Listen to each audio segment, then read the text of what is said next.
صدارت فرما رہے ہیں علی جناب انور مسعود صاحب، تو میں آپ سب سے گزارش کرتا ہوں کہ آئیے ہم سب چلیں انور مسعود صاحب کے حضور اور اس مشاعرے کے آغاز کی اجازت طلب کریں۔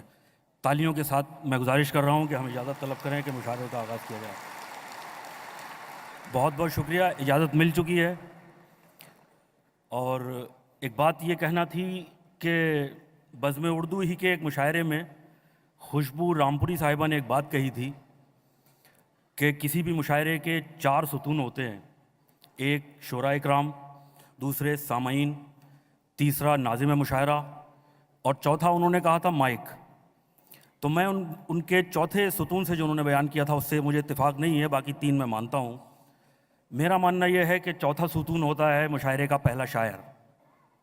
تو چونکہ یہ بہت ذمہ داری کا کام ہوتا ہے، سامعین کا ذہن بنانا ہوتا ہے شاعری سننے کے لیے، اور بہت نازک مقام ہوتا ہے، تو اس ذمہ داری کو ادا کرنے کے لیے ہم نے جن صاحب سے گزارش کی ہے وہ دلی سے تشریف لائے ہیں، اور صرف دلی کہنا کافی نہیں ہے، وہ اس گلی سے تشریف لائے ہیں، چچا غالب کی گلی بلی ماران سے، اور ریڈیو پر ریڈیو اناؤنسر ہیں، آل انڈیا ریڈیو سے جڑے رہے ہیں 10 سال، ٹی وی پر اکثر دیکھے جاتے ہیں ڈی ڈی اردو پر۔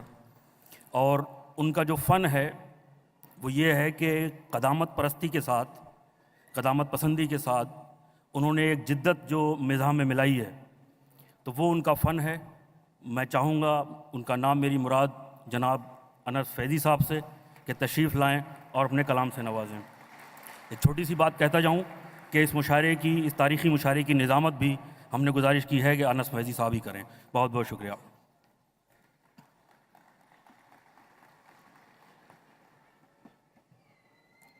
ایک بزم سجائی یاروں نے، اتراتے گاتے رات ہوئی۔ ایک بزم سجائی یاروں نے، اتراتے گاتے رات ہوئی۔ پھر جانے غزل کا ذکر ہوا، پھر تازہ غزل کی بات ہوئی۔ ابھی آپ کو ہنسی نہیں آئے گی، اس لیے کہ ابھی مزاحیہ کلام جو ہے اس کا آغاز نہیں کیا۔ مجھے ابھی یہ معلوم ہوا کہ اس ہال میں فیملیز زیادہ آئی ہیں، یعنی اب تک مشاعروں میں خالی سنگل آتے تھے، لڑکے مرد آتے تھے، فیملیز نہیں آتی تھی۔ تو میں نے ایک صاحب سے پوچھا اس کی وجہ کیا ہے، تو ایک صاحب نے بڑے دردناک انداز میں، لہجے میں کہا کہ ہم اپنی شریک حیات کو بتانا چاہتے ہیں کہ ہنسی کیا چیز ہوتی ہے، ہم بھول چکے ہیں۔ میں حاضر کر رہا ہوں سر اجازت سے، ملاحظہ کریں۔ ہر طرف ڈنکا بجے گا بس تمہارے نام کا، ہر طرف ڈنکا بجے گا بس تمہارے نام کا، بھیڑ میں ان شاعروں کی خود کو آگے پاؤ گے۔ رات بیگم کہہ رہی تھی چوم کر ٹکلا میرا، دیکھ لینا اب تو تم بھی پاپولر ہو جاؤ گے۔ رات بیگم کہہ رہی تھی چوم کر ٹکلا میرا، دیکھ لینا تم بھی فیضی پاپولر ہو جاؤ گے۔ اور دیکھیں کہ پیٹ نکلا ہوا آنکھوں پہ ہے موٹا چشمہ، پیٹ نکلا ہوا آنکھوں پہ ہے موٹا چشمہ، پان کی پیک بھی دانتوں پہ جمی ہوتی ہے۔ مجھ کو ٹھکرایا تھا جس نے کبھی گنجا کہہ کر، اس کے شوہر کو جو دیکھیں تو خوشی ہوتی ہے۔ پیٹ نکلا ہوا آنکھوں پہ ہے موٹا چشمہ، پان کی پیک بھی دانتوں پہ جمی ہوتی ہے۔ مجھ کو ٹھکرایا تھا جس نے کبھی گنجا کہہ کر، اس کے شوہر کو جو دیکھیں تو خوشی ہوتی ہے۔ مردوں پہ الزام ہے کہ بدل جاتے ہیں، شادی ہوتی بدل جاتے ہیں، مرد کبھی نہیں بدلتا، ہمیشہ ایک۔ بدلا نہیں ہوں جان میں شادی کے بعد بھی، جیسی نگاہ تھی میری ویسی نگاہ ہے۔ بدلا نہیں ہوں جان میں شادی کے بعد بھی، جیسی نگاہ تھی میری ویسی نگاہ ہے۔ شادی سے قبل بھی مجھے شادی کا شوق تھا، شادی کے بعد بھی وہی شادی کی چاہ ہے۔ بدلا نہیں ہوں جان میں شادی کے بعد بھی، جیسی نگاہ تھی میری ویسی نگاہ ہے، شادی سے قبل بھی مجھے شادی کا شوق تھا، شادی کے بعد بھی وہی شادی کی چاہ ہے۔ اور دیکھیں کہ بیوی گھسیٹتی ہے، امی گھسیٹتی ہیں، بیوی گھسیٹتی ہے، امی گھسیٹتی ہیں، مجھ کو پکڑ پکڑ کے دونوں ہلا رہی ہیں۔ امی یہ سوچتی ہیں بیوی سے سیکھتا ہے، بیوی یہ سوچتی ہے امی سکھا رہی ہیں۔ اس پہ مردوں کو تو داد دینی چاہیے تھی۔ بیوی گھسیٹتی ہے، امی گھسیٹتی ہے، مجھ کو پکڑ پکڑ کے دونوں ہلا رہی ہیں۔ امی یہ سوچتی ہیں بیوی سے سیکھتا ہے، بیوی یہ سوچتی ہے امی سکھا رہی ہیں۔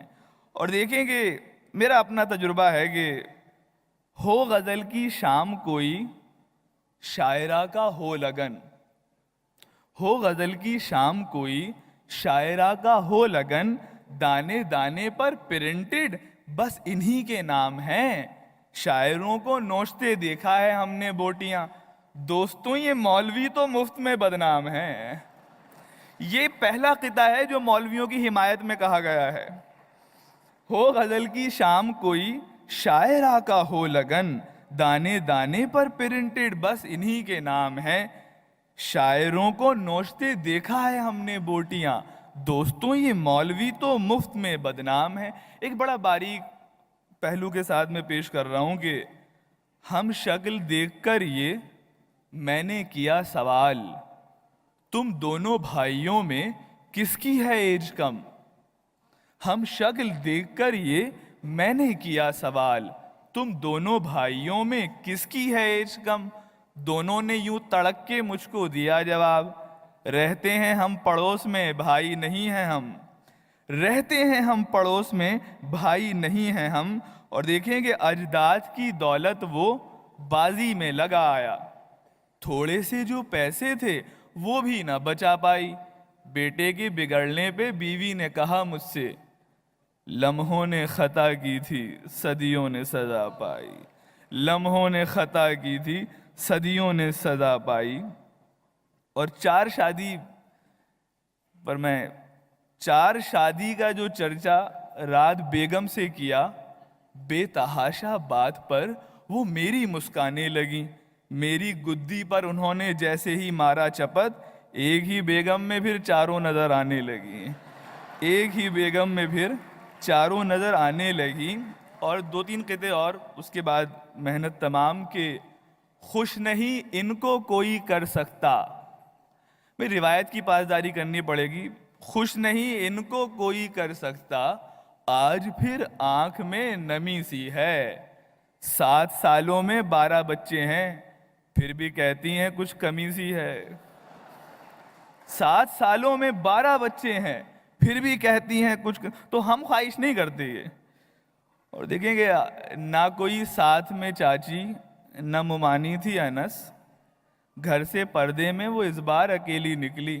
یہ برقع کیا کیا غضب ڈھاتا ہے پوری دنیا میں، اس پہ ہے کہ نہ کوئی ساتھ میں چاچی نہ ممانی تھی انس، گھر سے پردے میں وہ اس بار اکیلی نکلی، حال پوچھا تو میرے گال پہ مارا تھپڑ، یار برقعے میں تو باجی کی سہیلی نکلی۔